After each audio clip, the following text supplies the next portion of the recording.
Hello, Newman2 here, and welcome back to my channel, where I'm doing something a touch different today. Normally, I'm heavy on the Digimon side of content, but today I wanted to dip my toe into the world of Pokemon, as it's a world I love not just as much, but pretty damn close. Another YouTuber, actually, MandJtv, whom I absolutely adore, recently did a video where he picked out teams if he was a gym leader in each region. I decided to view this as a challenge of sorts because I love his content and it's just such a unique and cool concept. So, for the sake of this challenge, I'll be replicating some rules from MandJtv's video, which you will be able to view below, a link in the description, while tweaking a couple of these to fit my own parameters and opinions. So, in every region, we, as the player, are placed into the shoes of our main character. This character is often a self-insert, but usually a new and very young trainer starting from the bottom. I wanted to visualize a different story though. So, what does that mean? Well, I will be crafting a gym leader persona for myself and designing teams and challenges for each generation of Pokemon, or more so each region. For each region, my gym has to have a unique typing. So if Kanto already has a rock type gym leader, I can't be a rock type gym leader in Kanto. And it'll make more sense if you're not getting it yet. It'll make more sense as it goes, but pretty simple concept. I will also have to ensure that my gym is built in a town that doesn't currently have a gym built. This will prove difficult in some regions, but I'm determined to make it work. My team will be limited to 5 Pokemon, as gym leaders outside of some rematches don't usually exceed this number. Although you could argue that I'm setting up a 9th gym in these regions, so who knows, maybe this is like the ultimate one, but either way, not doing it. It's 5 Pokemon, guys. If you want to imagine my team to be like an earlier gym, just subtract the more powerful mons and then de-evolve the other ones in your mind.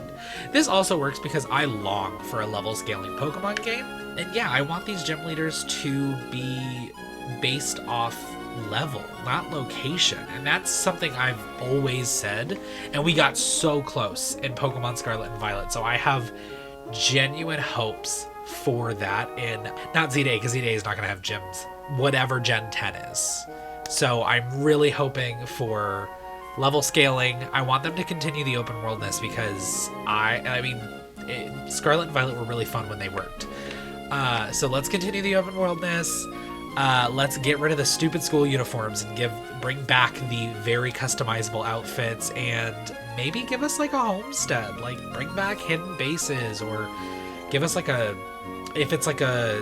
there's rumors it's going to be like a very ocean travel theme, so give us like a ship that we can customize. I don't know, that's just my thought process, but I digress. Anyways, I got way off track. That was not in the script. So yeah, the Pokemon on these teams have to reside in the region and belong to said region's Pokedex, but I am excluding starters and legendary Pokemon, or Pokemon that are insanely hard to find. I'm not a champion in these headcanons. I am a gym leader. I'm not a champion on it. I'm not even Elite Four. So yeah, my team's ace will have to be a Pokemon introduced in said generation, and I am including Paldea for that rule, but I will bitch about Paldea later. All that aside, let's visit our first region, Kanto. This region appears in Pokemon Blue, Red, Green, Yellow, Gold, Silver, Crystal, Fire Red, Leaf Green, Heart Gold, Soul Silver, Let's Go Eevee, and Let's Go Pikachu. Which, it's a decent amount of games, I guess. But let's talk gyms. Our gym leaders in the Kanto region, Kanto?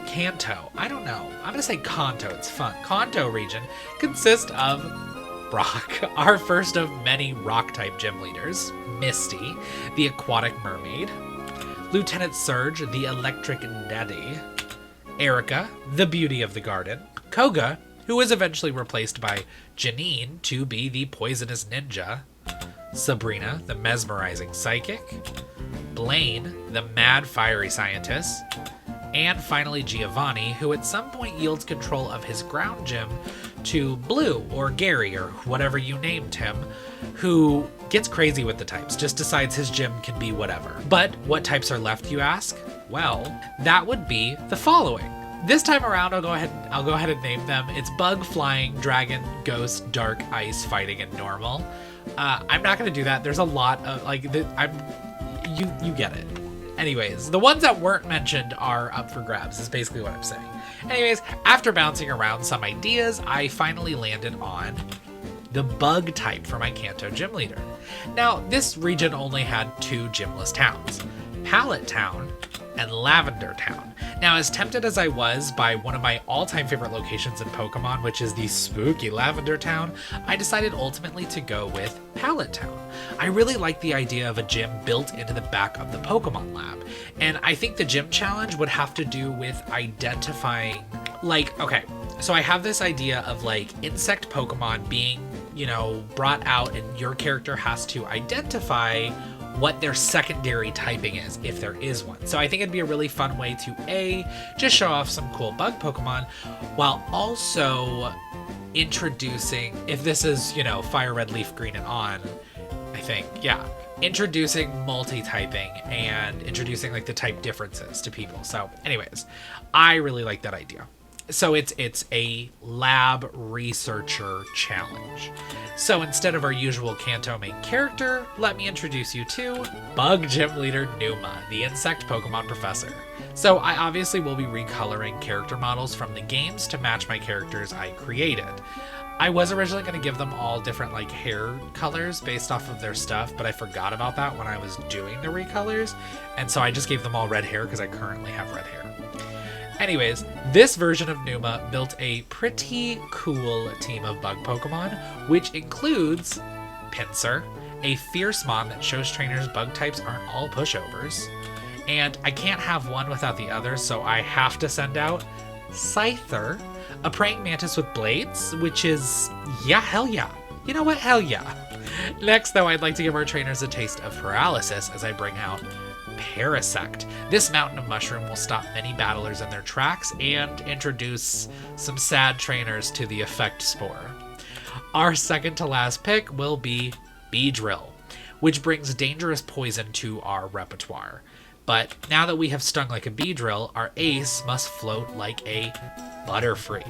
I chose Butterfree to be our ace because A, I love her, and B, I think her status effect moves could prove a challenge for, more seasoned players while simultaneously teaching new trainers the perils of status effects. So, outside of poison and, paralysis, we have like confusion, we've got sleep, we've got all kinds of stuff, and I really think it would just be cool. But anyways, that is our bug gym. And I just love I don't know what it is. I hate bugs in real life, but the insect aesthetic, it's got me. I love bug Pokemon. Butterfree was my original favorite Pokemon, and she still has a large section of my heart dedicated to her. I love her. But now that we're done in Kanto, let's move on to Johto. Now, gym leader wise, we are looking at Falkner, our man in the sky, Bugsy, a name that pretty much explains what he does, Whitney, the most punishing normal type trainer around, Morty, the chilling if not kind of boringly dressed ghost expert, Chuck, the mountain of muscle, Jasmine, master of the newest type at least in these games, Steel, Price, an ice cold battler, and Claire, leader of legends. With those out of the way, we are left with the following types to choose from. Now, all of these are pretty great, but I decided to go with water as my specialty for Johto. One of my all-time favorite Pokemon lands in this category, and it's perfect, to be honest. Now, once again, we only have 2 options for our town, New Bark Town and Cherry Grove City. Though I was clearly spoiled for choice here, I landed on Cherry Grove being the perfect location for my water-themed gym. I think we'd build a network of bridges on the water to the west of the town, where I would hold a fishing tourney, where trainers compete to catch the biggest fish-type Pokemon, so that they may earn the right to battle me. Of course, in this generation, I think that we would continue with what modern games have done, where we are, seeing the size differences. So maybe you caught something huge like a Gyarados, but somebody caught a massive CK. So anyways, that's just like my thought process there. But yeah, they would earn the right to battle me through that process, and they would also battle each other for the general, let's get experience at this gym thing. But they won't be battling a trainer. No. I walk into Johto as Water Gym Leader Numa, the Battle Fisherman. Let's start this team off. We started off with Corsola, a fun Pokemon I've always liked who is on the weaker side, so it wouldn't be like an insane start to this squad, especially because, let's be real, in Cherry Grove City, whenever you're facing me, it's gonna be an easier battle just because of where I'm located. But anyways, next up though, we have Politoed, another Monotype, but I'd surprise trainers with Bounce or Ice Ball, which would counter their grass types with ease. After our Bouncy Boy, we'd have Mantine, yet another Mon with some flying type moves and even dual typing. Hopefully the trainer has an electric type on hand, or else I'm really just putting him through the runner. But my penultimate Mon will be challenging all on its own as I send out Slowking. He's just a cool Mon. I've always loved him since the Pokemon movie, so yeah. And he's got a large array of attacks that could come in handy in many battles. But of course, we cannot go anywhere without our ace, Quagsire. This Mon is one of my favorite ever, and I kind of discovered that I've always loved, I've always known I've loved Quagsire, but my brain just kind of recently was like, hey, you're obsessed with this guy. And this goes for the Paldean variant, Clodsire. I'm obsessed with both of them. They are two of my all-time favorite Pokemon. They're just goofy boys, but they're not just goofy, actually. Quagsires are tanks who are immune to electric type attacks and can take a hit. I low-key kind of want to attempt a run with this team, but that's for another day. For now, let's journey to Hoenn. In this region, we are introduced to Roxanne, another Rocky Gym Leader, Brawly, the undeniably fine fighting type master, Watson, the aptly named electric battler, Flannery, our hot-headed fire leader, Norman, our very normal dad, Winona, a perfectly costumed flyer, Tate and Liza, the twin psychics, and Wallace, or Juan, as our water-type gym leaders. The types left for my enterprise are the ones shown on the screen now.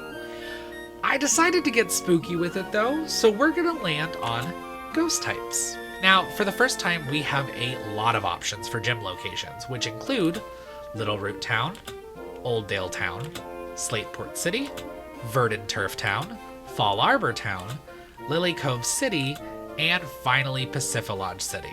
And this last town is perfect for my spooky plans. I envision a section of the town, maybe slightly disconnected, that work as a ship graveyard, filled with destroyed and crashed boats. One shipwreck, though, would act as this iteration of Numa's Ghost Gym. For this, though, I cannot be a simple trainer, but instead, I think Numa in this region has gone on quite the journey and has become the Ghost-type Gym Leader Numa, captain of the lost ships.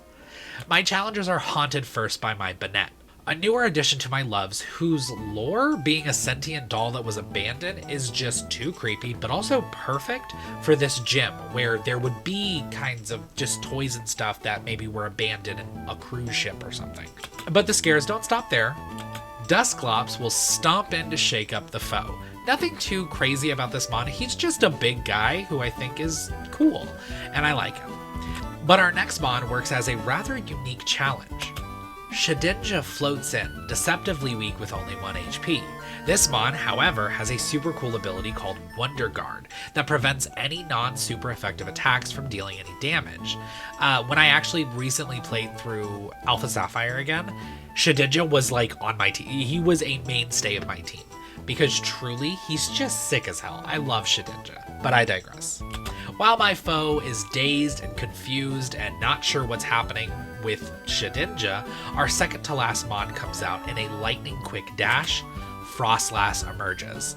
This would obviously have to happen in Alpha Sapphire and Omega Ruby because she was not there in Sapphire and Ruby, but whatever. Its first turn would see it setting up Hail so that its Snow Cloak ability can kick in and make it crazy hard to hit. If the challenger manages to make it past her though, our ace, Sableye, is sure to ruin their day. A dual Ghost and Dark type is a doozy of a combination and makes it the perfect ace for this team. And if we are in the remakes, its Megaform allows for a super cool finale. This is actually something I know MandJtv has mentioned before too. In the regions where Mega Evolution, I think that's really the only one that like really didn't do it. But how were all the gym leaders not using Mega Evolution? Like, that's crazy to me. I think that it should have been like Paldea or even Galar, where the gimmick was used by everybody. But again, I freaking digress. Love that phrase. Which, anyways, though, this leaves the super spooky gym finding its home in the weird and wonderful Pacific Lodge town. I chose the town first because I saw it and I was like, go ship. That was like my first thought, was go ship. So it was, yeah, don't rest yet. Sinnoh awaits our talents. Home to some gems, we can see many a gym leader, such as Roark, our standard rock specialist for the region. Oh my god, Roark. I hate it. I hate it so much. Anyways, Gardenia, the sneaky grass expert, I think, right? Wasn't she like hide and seek? I recently played, well, Brilliant Diamond, or Shining Pearl, which I need to just go back and play Platinum because I think those kind of ruined my opinion of Sinnoh, so I need to, anyways. Maylene, another fighter to add to the list. Crasher Wake, yet another fighter, but this time in the water. Fantina, a fabulous trainer of ghosts.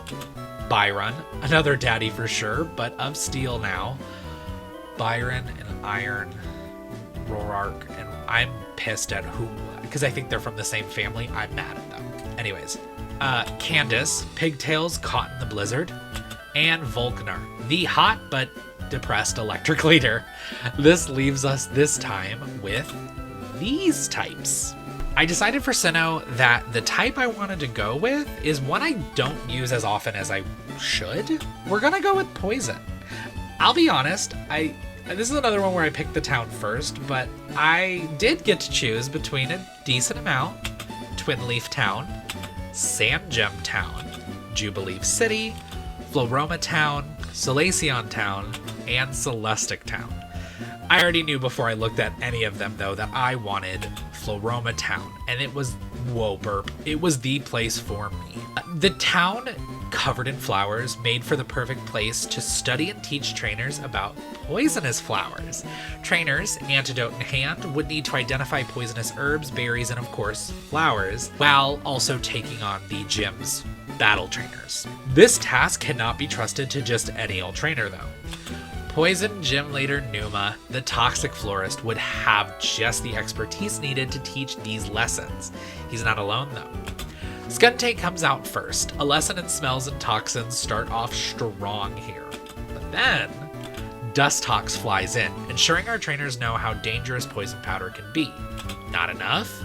A large Drapion will skitter in, reminding challengers that they never know what's lurking within the flowers.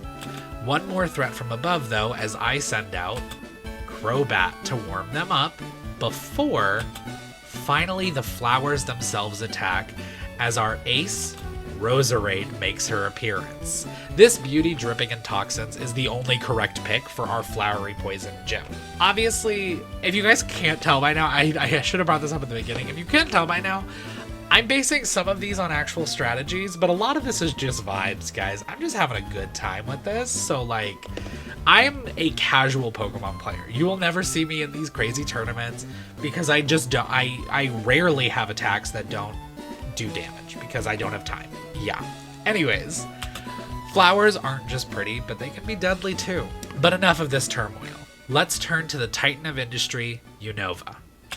In our American-based region, we get some wacky characters like the super unique and cool gym led by Cillian, Chili, and Cress, who happen to specialize in grass, fire, and water depending on your starting pick. Lenora, the first normal gym leader to grace our Unovan screens. Berg, a man whose name is basically Bug. Alessa, the cuntiest electric gym leader alive. Clay, an obvious master of the ground type. Skyla, another phenomenally dressed flight lover. Bryson, a brutal but graceful ice battler. And Drayden or Iris, our dragon tamers. Now, if we come back a few laters, we will see Sharon, our new normal type expert, Roxy, the punk poison rocker, and Marlin, our well-tanned prince of the water. My god. This will leave only a handful of types to use, namely fighting, psychic, rock, ghost, dark, and steel. I only said it there because it wasn't as many. Now, here's the thing. I'm gonna be so real. I haven't played Black and White or Black and White 2 yet. I actually just got in a copy of Pokemon White, but I also got a copy of Pokemon Heart Gold, so I'm playing through that first before I do Pokemon White. And I do plan to play, I think I'm gonna do Black 2, just so I kind of get the vibes of both. Because it's the one generation I skipped. I remember playing the beginning. So I think I borrowed it from a friend. I got to the point where you meet Musharna, I think, if that's even a place. And I think I ended up just giving it back to my friend because I was like, I'm just really not in the mood for Pokemon at this. I don't know where I was at a crossroads in my life, I guess. I don't know what Brandon was going through in 2010. Gay stuff, probably. That checks out. I never played it, and I'm kind of mad. And now I'm finally at a place where I can afford to buy these damn games. So yeah, I ordered these games so I can finally replay through. I'm playing through, like I said, Heart Gold right now on my adorable baby pink DS Lite. And then I'm gonna play through Pokemon White, and then I'm gonna order Pokemon White 2. Pokemon Black 2. Like I said, I'd like to get the opposites. I want to get through those 3 games and then Pokemon Legends Arceus all before Pokemon Legends ZA comes out, but really I need to get this done before Digimon comes out at the beginning of October, so I have work cut out for me. Anyways, that was, again, not scripted. Sorry, everybody. I just like to talk, okay? Unova felt like the perfect place to harness the power of steel. But where should I set up shop? New Vema Town? Or maybe Accumula Town? Lucanosa Town or Undella Town could work. Anvil Town's not bad. Flokesi Town's pretty good. Or I could even do Lentimus Town. Wow, that's a lot of towns. Like, why are they all named town? I don't like that. But anyways, I think Anvil Town is the obvious place to set up a railroad themed gym. This gym would require challengers to connect different railways together to get a train from point A to point B while battling trainers on the way to each. Who better to oversee this than Steel Gym Leader Numa, head of Railway Patrol. This is not the best character model, but I did my best, guys, okay? I hunted down any and all, nice character models I could find of any railroad people. I almost used the guy who I think he's in this one where he's the battle conductor, because he would have been great, but if he's in the same generation, that just feels weird. I think he's in this generation. Again, didn't play this. And then there was a really cool one from, I think, Johto, where it's the green guy. They're literally called Railway Patrol. They're called depot workers on Bulbapedia, and they've got the little lantern, but they only come in the 8-bit, so it just would not look good on the big screen. Why am I talking so much, guys? I have so much energy at 2:30 in the morning. Anyways, so we start this battle off with Excadrill, a frankly perfect mod for this theme that gives trainers a taste of what steel types can do. Variety is the spice of life, though, so we next send out Excavalier. How do you say it? Sound off in the comments how you say this Digimon's name. This interesting steel type bug will show off its punishing attack stat, but if that's not enough, the very defensive Durant can buy some time. His hustle ability letting his attacks hit harder even if they're more likely to miss. Now, you've almost got me beat when I throw out Be Sharp, the sword blade Pokemon. This ferocious mon will dole out powerful strikes, but if all else fails, my ace will come out to play. Klinglang emerges to show the true essence of both my railway and the steel type. Its hidden ability, Clear Body, will make it impossible to lower its stats, making them a perfect end battler for me. Also, this is just steel vibes. I can't not have him on the team. Truly. Our train arrives on time and safely with this Anvil Town gem. But we're going to need more than a train to get us to Kalos. In this beautiful region, frankly one of my all-time favorites, we get to battle Viola, the bug photographer, Grant, our rock climbing adventurer, Karina, a quick fighter who rollerblades her way into Mega Evolutions. Ramos, the elderly gardener. Clement, a tech genius. Valerie, the first ever fairy gym leader, stealing my personal signature type and style, to be frank. Olympia, a super wicked looking psionic master. And Wulfric, the frosty giant of Snowbell City, which brings us back to a larger number of free types, like the following. Now, MandJtv kind of did the perfect one for this region, which was going with a poison type because it got a buff, basically. But obviously I wanted to do something different, and I had some thoughts on what I could do. So in Kalos, I felt like it could be the perfect arena for me to build my flying team. But where shall this arena be based?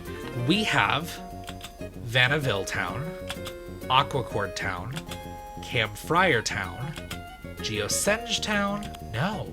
Oh, what did I do? I added an extra one, guys. So sorry. This is Geosenge Town, Dendemil Town, and Koraway Town. Winds and wings would only truly flourish, though, in Dendemil Town. Trainers would make their way across multiple windmills, activating them to power elevators that take them up and up until they reach the tallest windmill, where no simple trainer is waiting for them, but Flying Gym Leader Numa, the bird-keeping wind tech. I actually Googled to find out what they call people who work on windmills, and it's called wind techs. Fun fact of the day, everybody. Our first bird, though, will be the Fiery Talonflame. A strong start to this gym. But now, out comes the massive Haunch Crow. This huge bird will work overtime to intimidate trainers who strive to earn my badge. Once he is out, though, Halucha will come out, blindsiding my opponents with his immense speed and strength. Our penultimate battler, though, will give us beauty and grace as Swanna floats onto the scene. I'll be real, electric-type trainers are going to annihilate me, but whatever. Our ace will be a bit of a surprise, Aerodactyl. But Numa, you may say, Aerodactyl was not introduced in Gen 6. You broke your rule. How dare you? And like, whoa? Daddy chill? But also, Aerodactyl may not have been introduced in Kalos, but his mega form sure was. So our high-flying team is complete. But now we fly over to the tropical Alola. This region has no actual gym leaders, so I decided to treat it as like my wild card, my freebie region. This is in a future where a gym league is officially established in Alola, which Professor Kukui does state he wants to bring the Pokemon League to Alola, and they already start with the Elite Four and everything. I believe he does talk about breaking gyms. I don't know if I'm misremembering that. It's been a while since I've played Sun and Moon. So yeah, the world is my oyster, and if I can pick any type, we all knew Fairy type was gonna be the choice. It is my favorite type, and it's pink.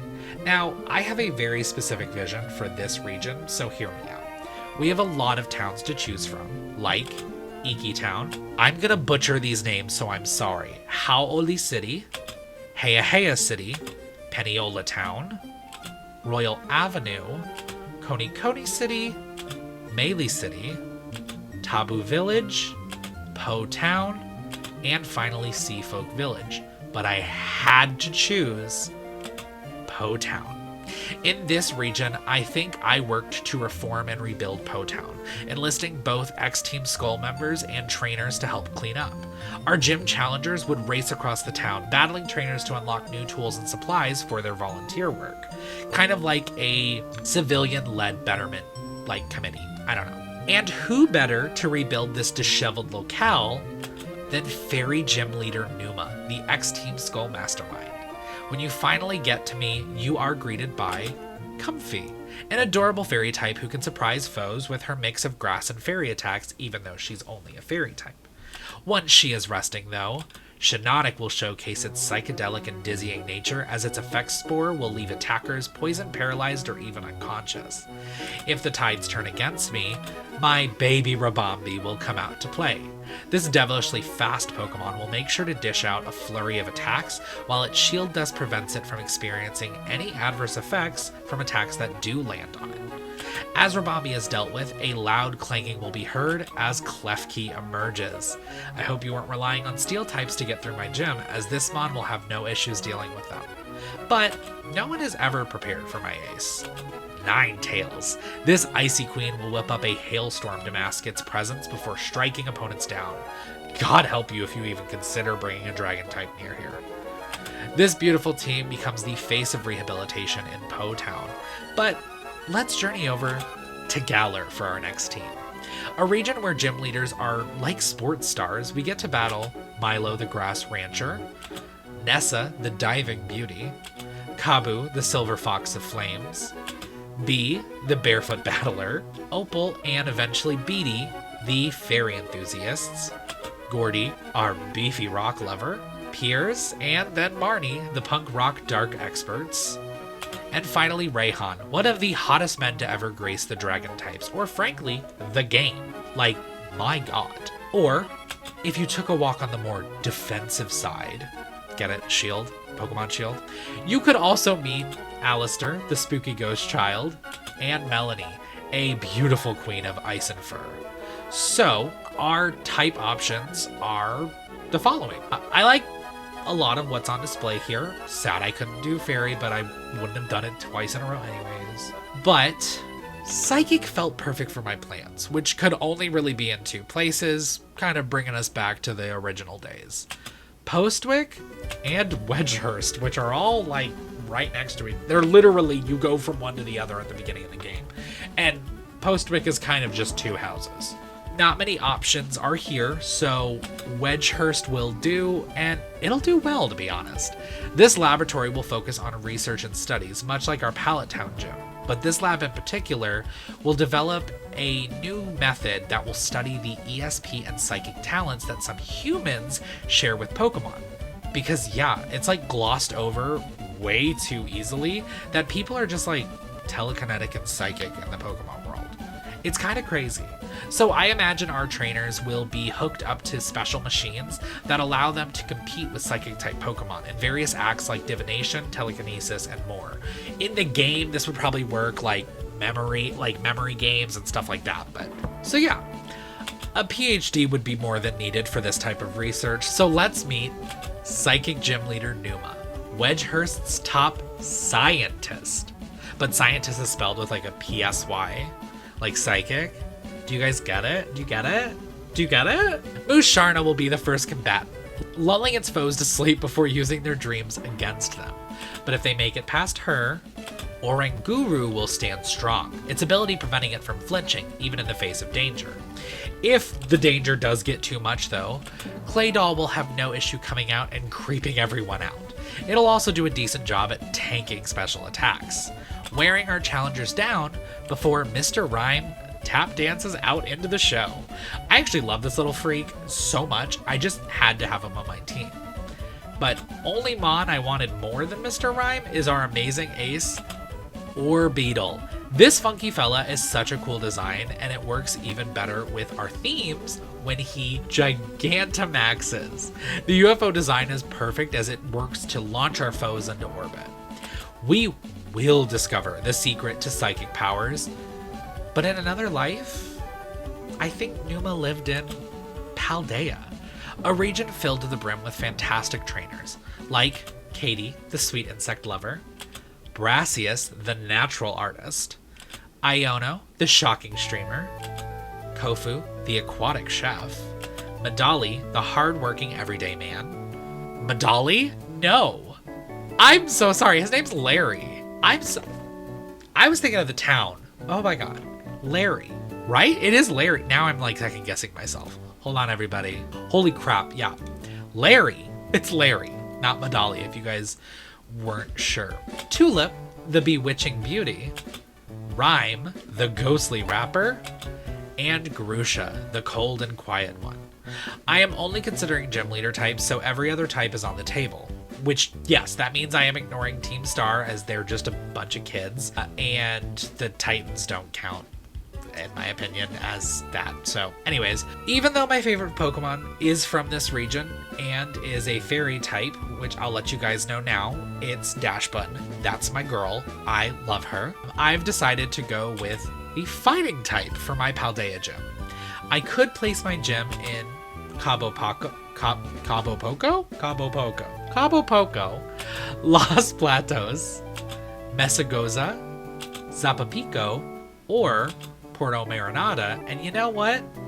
I'm going with Porto Marinada. I love this city, and I feel like a fighting gym would fit well here. The people of this town are used to fierce competitions during auctions, so this place breeds competitors. My challenge would be a knockout-style tournament where you cannot heal between rounds. Gone are the days in the dorm, though, and in are the days as fighting gym leader Numa, the knockout champion. Now, before we get started, I wanted to discuss a rule made in. The gym leader's ace Pokemon were always a Pokemon from a previous generation that didn't match the type of the gym, so that it could terrestrialize to said type.